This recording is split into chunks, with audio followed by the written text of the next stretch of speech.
Bien, bonjour, je suis Antide Vian, administrateur des monuments nationaux, ayant notamment en charge le couvent des franciscains de Saorge, où nous nous trouvons.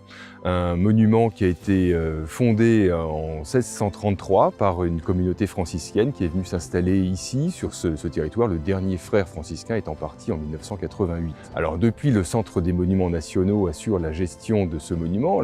Dans ce cadre, un ambitieux programme de restauration a été engagé à la fin de l'année 2019.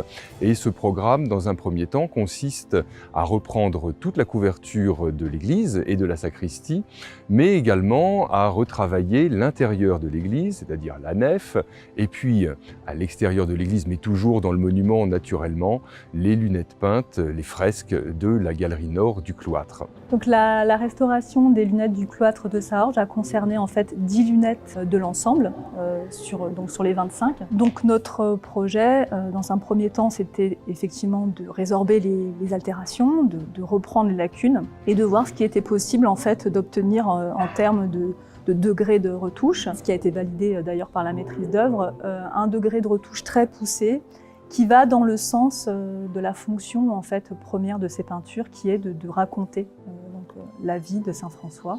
Eh bien, nous sommes ici dans le cloître du monastère de Saorge, où j'ai eu l'occasion et la chance de travailler pendant une trentaine d'années à restaurer l'ensemble de l'édifice, partie après partie.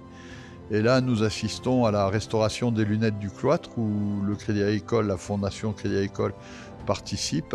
J'ai eu le bonheur de soutenir ce projet dès demain, puisque je connaissais très bien les lieux, je connaissais très bien les besoins qu'avaient les lunettes de cloître d'être restaurées. Et on est venu ici constater que la restauration était magnifique et très réussie. L'objectif de cette campagne de restauration n'était pas de revenir à l'état initial en gommant l'histoire du monument naturellement.